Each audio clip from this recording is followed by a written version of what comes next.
Hello guys, so in this video I will talk of elastic collision. We have this mass m1 and we have this mass m2. Say its velocity is u1 and its velocity is u2. It is before collision, and after collision it becomes say v1 and v2. What does collision means is basically it is moving and it just hit this block, and the velocity of both the block will change. It is a elastic collision, meaning there is when they interact, they interact like a spring in the surface, when surface of contact. So there is no energy dissipation there, and that's why we can conserve the energy. Since there is no external force in the horizontal direction, we can conserve the momentum, which is given by m1 u1 plus m2 u2 is equal to m1 v1 plus m2 v2.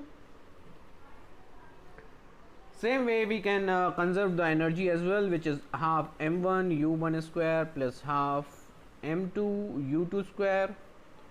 These are kinetic energy, half m1 v1 square plus half m2 v2 square. Now using this equation, the only variables are v1 and v2. We want to find v1 and v2 in terms of u1 and u2. We know the initial velocities, we want to calculate the final velocity. How we will do that? Just try to rearrange it. First equation becomes u1 minus v1 m1, just take it here v1, and likewise for m2 v2 minus u2 from equation 1. So from equation 1 we get this one. Same way this comes here, it becomes m1 u1 square minus v1 square is equal to m2 v2 square minus u2 square.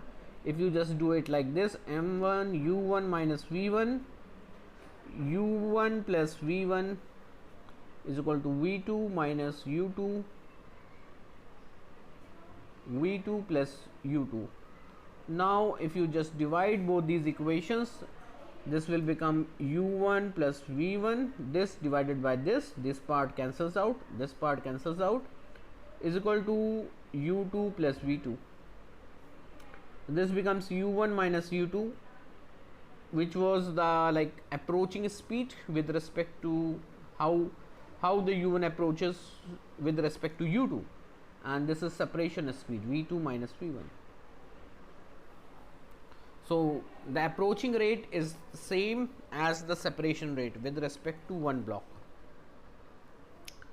Now we have this equation, we want to calculate, use this this one equation, and so say we want to calculate v1, we have to remove v2. In order to remove v2, we just multiplied this by m2 and then subtract it.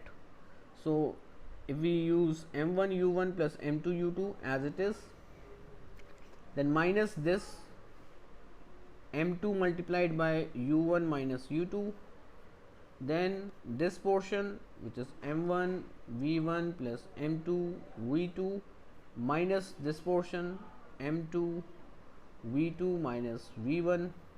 If you calculate this, this will become v1 is equal to m1 minus m2 by m1 plus m2 times u1 plus 2 m2 by m1 plus m2 u2.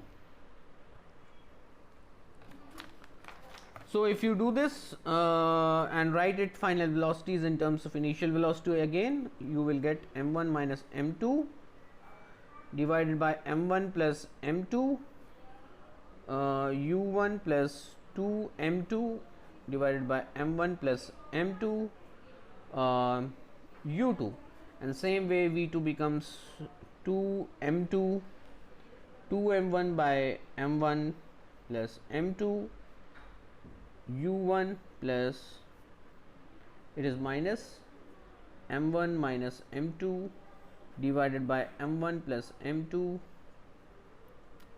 u2. Now very interesting thing happens, say the block both masses are equal, then what will happen? m1 minus m2 will be 0, and here this will be 2 m1 and 2 m1, this also cancels out, so v1 becomes u2.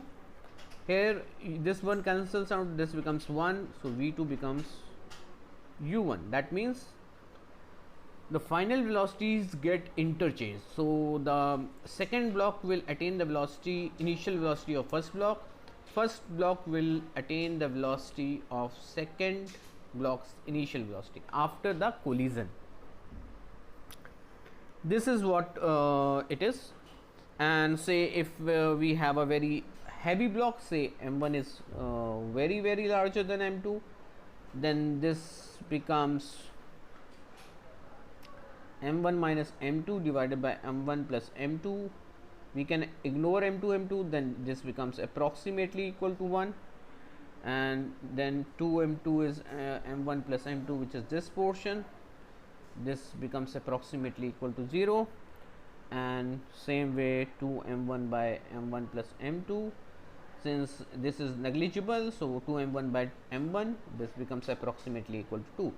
If you plug in these velocities, these values here, so for this one case, for this case it was like this, velocities get interchanged. For this case it becomes like v1 becomes approximately equal, it keeps on moving with the same velocity, the first block will keep on moving with the same velocity, whereas the second block will move with this velocity.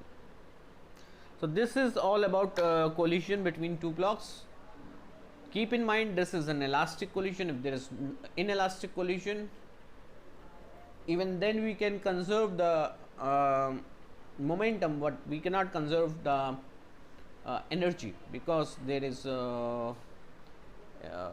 energy dissipation when there is a contact between the two blocks. So thanks for watching this video. Please do not forget to like, subscribe and share with your friends, and post your questions as comment in the whichever questions you want me to solve for you. Thanks for watching this video.